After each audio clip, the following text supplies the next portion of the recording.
Welcome back to Bros Talking Sports. It is Week 4 recap here with Ezra today. Ezra, how we doing? I survived today, so we're doing good. It's been a long, really, really long day, but we're here. That's all that matters. We made it. Exactly. We're here. We made it for Week 4 review. We didn't post Week 3 review last week. Had some technical difficulties with it, so we skipped it. Post a couple other videos. It was beautiful though. So now we have this. How was your weekend? As good? Yeah, I had a pretty good weekend. Not really gonna elaborate on that, but it was a good weekend. All right, that's all I need to know. No further no further details needed. All right, let's get into it though. First game we got Jaguars win 23-7 over the Falcons. Ez, what do you got? Let's start it off.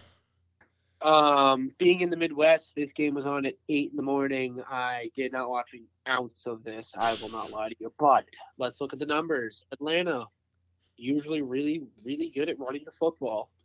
And you had Bijan run up for over 100, which was pretty good. Algier, not great. As a team, not great, 127 rushing yards. But you had your quarterback throw the ball over 3 times, 2 picks and a fumble. No surprise you only put up 7 points. It's very simple. Yeah. Jacksonville did not turn the ball over a single time. And it really, turnovers kill an offense. Yeah, this Falcons team has a very good run defense. 7 yards allowed for Travis Etienne. That's his biggest run of the game, was 7 yards. That's crazy.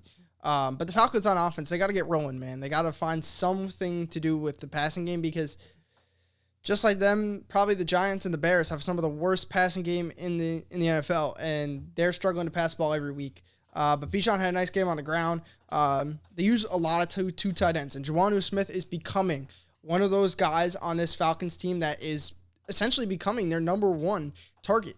Juwannu Smith has really shined. Kyle Pitts I don't know what Arthur Smith is doing over there, but he's not utilizing Kyle Pitts like he should, and I feel bad for the young man. I was a little surprised to see how bad Atlanta's offense played, but again, with 3 turnovers, yeah, you can't expect much more out of them. Yeah. Improvements are to be had. Struggling Atlanta team, got to figure it out. They probably won't, so it's tough. Oh boy, we get to the shitter bowl. Between the Broncos win 31-28 over the Bears. The Bears were up 28-7 on the Broncos. The Broncos come back and win all the way 31-28. Let's first talk about the biggest thing coming out of this game. Matt Eberflus not kicking the field goal to go up 3 points. Instead, he goes for it. They don't get it, and the Broncos go down and score, win the game. Tough. Definitely questionable knowing the final score. Yeah. It's a tough call. Knowing you haven't scored at all in the fourth quarter, taking the points is smart. Yeah. But you can't do the smart thing. Yeah. But this team, you go for it and be a little risky, but taking the points is never a bad thing to do. Yeah, no, I hate doing this because Justin Fields is one of the guys I'm not a big fan of. Didn't think he is a very good quarterback. I give Justin Fields credit on this one. He played an amazing game out there. 4 touchdowns, 1 interception, 28 of 35, 335 yards. I mean, he was like 20 of 20 at one point in this game. He was that efficient in this game, throwing the ball down the field. Justin Fields had a great game. Not with his legs, but with his arm. And that's very important for Justin Fields and his progression and how much better they get. So this was a great thing to see. DJ Moore had an amazing game out there for the Bears. But again, coaching, I think Matt Eberflus needs to be fired like sooner rather than later because this guy's really bad. Yeah. And they need to figure it out. And they're going to have one of the top picks in the draft. You're going to go get a quarterback, most likely, and move off Fields when the new guy comes in. So, we're going to keep an eye on the Bears throughout this whole season because of just how bad they're going to be and what are they going to do with Jet Fields and all that. But this game for them just essentially solidified they're probably going to get the number 1 overall pick. And if you looked at it, I don't know if you saw the graphic all over Instagram, they might have the first and second overall pick. Yeah, because they have the Panthers pick too, so they might have a very good pick here coming up, which 2 really good picks, which could help them. But let's move on to the game. Anthony Richardson, unfortunately, loses at home to the Rams, 29-23. In overtime. Yep. What do you got, Ez? You had a hell of a day for, is it Kyron Williams? Yeah. That's how you pronounce his name? Hell of a day. 25 touches, 103 on the ground for 2 TDs. Yep. Indy has to stop the run, and as much as you want to say that, then you have Stafford who throws for 319 and threw 40 times. Yeah, I mean they had a lot of fun on offense. The Rams are a very good football team, and this team, they got out to an early 20-0 lead, but the Colts were able to climb back into this game and make it 23-23 at the end of regulation. And unfortunately, they lose 29-23. But this is Matthew Stafford, man. This guy is he's just built different, man. He finds a way. He finds a way to do it with guys like Puka Nacua, who has been a great addition to them, but just guys that you wouldn't expect. You know, they do throw the ball a lot, Tyler Higbee, but he's always been there, and he's been a great player for them. But I do want to talk about Anthony Richardson here because this is the other guy that did play quarterback for the Colts today in this game. Ant had a good game. Ant came out and had another good game. No, it wasn't as efficient throwing the ball as he usually is, but his legs... 11 for 25. Yeah, so he wasn't as efficient as he usually is, but his legs were... This is why he keeps him in games, man. This kid can run the freaking ball, and they're designing plays for him. They're designing different type of plays. It's not just Ant scrambling and making a play with his legs. It's Ant. They're designing plays for him, and I love to see that from Shane Steichen and the Colts. Hopefully, Anthony Richardson, thankfully, he lost one fumble, recovered one. He did fumble twice. Again, he's a rookie. It's going to happen. Hopefully, we see more run design plays for Anthony Richardson in what they did with Lamar when he was young and could use his legs like that. If he can hold on to the football, he's going to be a very good quarterback. Yeah, no, he did have one that was a little tough. Guy came from the backside. Not kind of not from the backside, but while he was going down and get punched out, but they were able to cover that one, so that was huge for the Colts. But tough for them. Oh, I'm sorry. I did not go over. We'll do that at the end. Don't worry about that. All right. The Bucs go out and win 26-9 over the Saints. I think this was a shocking one, especially for me.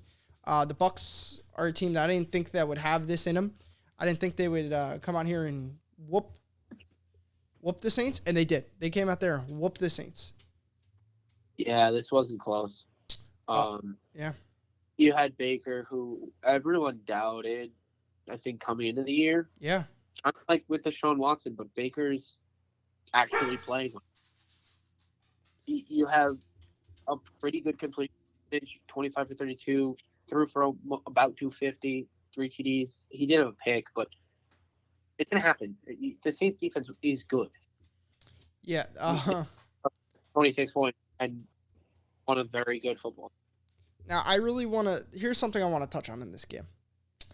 I think Derek Carr's shoulder had a factor in this game. He threw 37 times. He did throw 37 times for 127 yards. Now, I'm not sure which shoulder it was, and this is my fault. I should know what shoulder it was, because if it was his throwing shoulder, this makes a lot of sense, because Alvin Kamara got 14 targets. Now, of course, you want to get him back into the thing, into the groove of things, coming back off of the suspension, but 14 targets for a running back? There's, like, and I just have to think that Derek Carr's shoulder had to do something. It had to be a problem in this game. He averaged 2.5 yards per catch. And again, it's a running back. The Saints have done it for a while with Derek Carr only averaged 3.4 yards per reception, completion, however you want to word it. That's insane. I don't think I've ever seen that. A quarterback throw the ball 37 times for 127 yards. That's terrible. Yeah. You know, so I think Derek Carr's shoulder injury definitely had a thing. But Baker went out there. Mike Evans went down with a hamstring injury. Chris Godwin stepped up, had a huge game. 8 catches, 114 yards, no touchdowns, but a great game from Chris Godwin as well. And you had the Saints fumble twice. Yeah. You're putting the ball on the turf. No, this Buccaneers defense is for real. They're a good defense. So is the Saints defense, but the Bucs able out there playing great football, which is good to see from the Buccaneers. It is, especially losing Tom Brady, expecting them to be just the old Buccaneers that used to have Jameis and used to lose the division every year. They're in first place.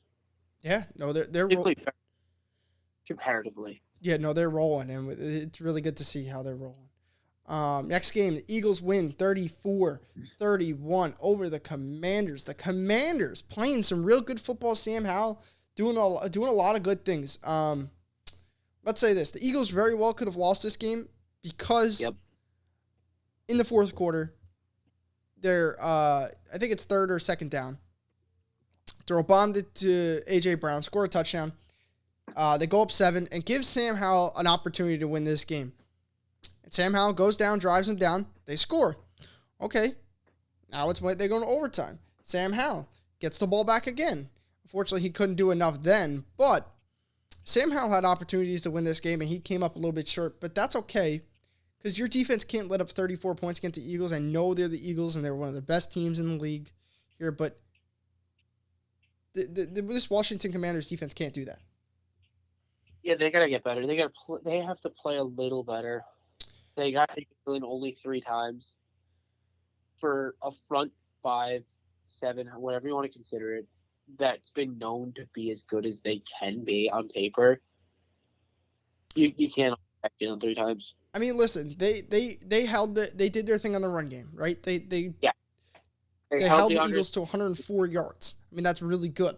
But the problem is with the Eagles, if you stop the run game, then you're probably going to leave guys open in the pass game. And that's exactly what happened. Jalen Hurts, 25 of 37 for 119 yards, 2 touchdowns. I mean, he only got sacked 3 times for 8 yards. So what does that tell me? He was stepping up in the pocket. He was making plays with his legs. A.J. Brown had a day, 9 catches, 175 yards, 2 touchdowns. Devonta Smith, 7 for 78. That's a good day. Yeah, He got targeted 9 times. Out of those 9, he's pulling 7 of those balls. Yeah, no, they want to make Jalen Hurts throw the ball, and this kid can, and this kid has proven it. I mean, he will be one of the best quarterbacks in this league for years to come, Jalen Hurts. So it was great to see another successful day for Jalen Hurts and the Eagles as they win. All right, let's move on here. The Vikings get their first win of the year, 21-13 over the Panthers. Kirk Cousins and this Minnesota Vikings offense didn't look good, nor did the Panthers offense look very good in this game either. But the Vikings just were able to squeak this one out, grind it, get the win. That's great to see for Minnesota. I think they're a lot better team than the record shows right now. You know, they've played some really good teams, so tough. Interesting offensive game for such a dynamic offense in the Minnesota Vikings with their passing offense and the numbers they put up in the weeks. Only having Kirk throw the ball 19 times. Well, I think he threw exceptions. It's not good to turn the ball over as many times as you throw touchdown passes. Yeah, no, the time of possession in this game was 38-29. So the Vikings really didn't have the ball a lot, and when they did, they created 2. The Panthers got 2 turnovers. So this Panthers offense has to figure it out with getting 2 turnovers, holding the Vikings to 14 first downs and 265 yards total in only 21 minutes of offense. That is a great day for Carolina's defense. Carolina's offense has to find a way, though, to step up. These receivers have to start to get separation for Bryce. They have to help this young kid out. I mean, they were going up into half 13-7. You have to figure out a way to win this game if you're the Panthers. And I think they have to go out and make a move, not this year, whether it's in the draft or some type of way. You have to go out and get Bryce Young some help offensively as a weapon, because Adam Thielen isn't going to cut it every week. And not to state the obvious, the Carolina offense did not score a touchdown at all. Yeah. You rushed for under 100 yards, and you threw for 204 yards on 32 attempts. Yeah. Thankfully, your defense had a pick 6, and it gave you somewhat of a chance in the game. But really? You forced 2 turnovers on Kirk Cousins, who's pretty good with the football most weeks, and you can't score. Yep. No, this is one that the Panthers are going to want back, especially on offense, because, we had a great success last week in Seattle. Then you come in this week against the Vikings and struggle. But, it's the Panthers, and we'll see what happens. Next game we have here, the Chargers win 24-17 over the Raiders. The young kid, Aiden O'Connell, didn't look too bad. Did not look too bad. He did have that terrible interception, though, that basically costed them the game, which is really tough for him. He 24 of 39, 238. Not the best day, not the worst day. 7 sacks, though. The O-line's got to get figured out for the Raiders. But Josh Jacobs was big in the receiving game. Not something you see of Josh Jacobs. 8 catches, 81 yards. Usually they don't do that. But this was a big game for Josh Jacobs. He had a day, and sorry about that. On the ground, you have 17 carries, 58 yards and a touchdown on the ground. 11 targets in the air is not normal for Josh Jacobs, but have a day, Josh Jacobs, with a young QB, making the game pretty close for a Chargers team that probably should have and could have blown out the Raiders here. Yeah. Justin Herbert with 12 attempts on running the ball, which is interesting. They didn't throw the ball a lot in this game, though. They rushed the ball 37 times. Very, very surprising, in my opinion. Yeah, I don't know why. 13-24. Justin Herbert can sling this thing. I don't understand why they didn't throw this ball more. You would think against, maybe Minnesota last week, but then you throw the ball 40 times against Minnesota and don't run it 37 times. I don't understand what... Man, Brandon Staley fucking confuses the fuck out of me, dude. He really does. Yeah, and it might be something we don't know, but I don't get it. The game plan was to rush the ball 37 times. I just don't understand. I don't. 37 times is okay if your starting running back is not Joshua Kelly. Yeah, they need Austin Eckler back, man, bad. If Austin Eckler is in the game, and you have Joshua Kelly, and you have Herbert who can run the ball, I get 37 times. But out of the 37, 12 of them cannot be your QB. Yeah, no, this was a yeah, of course, Herbert's got the ability, but let the kid throw the football. Aiden O'Connell had a chance to win this game late in the game, and unfortunately he doesn't do it, and the Raiders able to hold on for this one, 24-17. Let's get into the last game that we will talk about today. The Chiefs win 23-20 to the Jets. Let me just tell you, this game for Zach Wilson here was his best football game he has played in his entire career, and unfortunately, he outplayed Patrick Mahomes. And that is the first time in Mahomes' collegiate and NFL career ever he's been outplayed by an opposing quarterback. Exactly. This is something for Zach Wilson to build on. I think Zach Wilson has the talent to be that type of quarterback. He went in the first round. He was the guy coming out of college. Yeah. So go right ahead. Tough. Sorry, it's tough on the Jets. There's a lot of controversy in that last drive with the holding call when Mahomes threw another interception. Did Sauce Gardner actually hold the guy? I don't think so. The no call holding on I think it's the left tackle for Kansas City. No, it was the right tackle. It was Juwan Taylor. The no call on that hold. Yep. Interesting how it laid out with Taylor Swift in attendance. I'm not point fingers or say anything about it, but I find it interesting. No, but they did make an emphasis, though, to get Garrett Wilson the ball. 14 targets, 9 catches, 60 yards. So they were getting this kid the ball, and they had to in this game. Also, the thing for the Jets were Pacheco, 115 yards on the ground, Mahomes 51. I know they were running a lot of man coverage, so Mahomes was able to get those scrambles, especially early on in the game. But Pacheco can't go for 115. I know he had a big, long run of 48 yards for a touchdown, but he cannot go for 115 if you're the Jets. And the Jets is known to be very good. And yes, they intercepted Patrick Mahomes twice. Not shading the Jets defense at all, but to let up 204 total rushing yards against a team that usually never runs the football. Yeah, no. A little surprising. I mean, the Chiefs has gotten to run the ball more, but Pacheco had a big game in this one. I'm just a little confused on, how the Jets defense let Pacheco go for 115, man. That really confuses me. Even if you take away the big run, he's still 20 for about 70 yards. So Pacheco has to, you got to stop the run there because then it opens stuff up for Mahomes. But again, this was a game in the Jets' hands. The Jets definitely should have fucking won this game. Yeah. And it's tough because this is Zach Wilson's best performance. The defense held Mahomes to 2 interceptions. You played great, and you still come out with the loss. This one's really tough for the Jets. Definitely a tough loss for the New York Jets. Yep. I found it hilarious while watching the game. They started comparing Pacheco to Marshawn Lynch. I see that. I don't know how or why, but that was hilarious. I mean, Pacheco runs the ball like his candy is about to get stolen from him. He literally runs like hard as anybody I've ever seen. But so I understand that. I get that. Let's quick. You got something else? No, I just don't see Pacheco as half of Marshawn Lynch. Simply the size factor in it.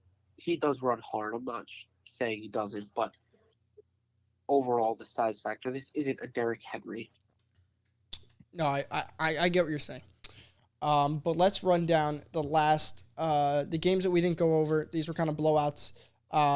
Bills 48-20, Dolphins 48-20. Ravens win 28-3 over the Browns. Titans win 27-3 over the Bengals. Texans win 30-6 over the Steelers. Cowboys win 38-3 over the Patriots. 49ers win 35-16 over the Cardinals, and the Giants lose. Horrifically. Yeah, we don't even need to talk about that as a Giants fan. Ez, you have anything else for me? Real quick, the Dolphins shocked the world and shit the bed this week. Yeah, no, I should say. I wouldn't say the Dolphins shit the bed, but the Bills came out to fucking play. I mean, the Bills really came out to play. Yeah. Have a day, CJ Stroud. It is great to see that kid succeed. Yeah, no, CJ Stroud he's for real, man. I didn't think he would take this leap early on. I thought that he would take time to develop, and I thought he would be eventually good. But this kid is really he's starting to turn Houston around, and it's a good look for Houston. Lastly, I don't really want to talk about the Giants game, so I won't. But we can all agree Christian McCaffrey is the best running back this week. Oh, he's the best running back in the league by far, and it's not even close. This guy does everything for them. Kyle Shanahan getting him was a freaking steal, dude. A steal. 7 catches, 71 yards, a touchdown in the air, and then you have 3 on the ground, 20 carries, 106 yards on the ground. Holy shit. Yeah, what a day for Christian McCaffrey. All right, Ez, that's going to do it. Thanks for hopping on today. I appreciate it. Thanks for having me again. All right. I'll see you next time, Ez.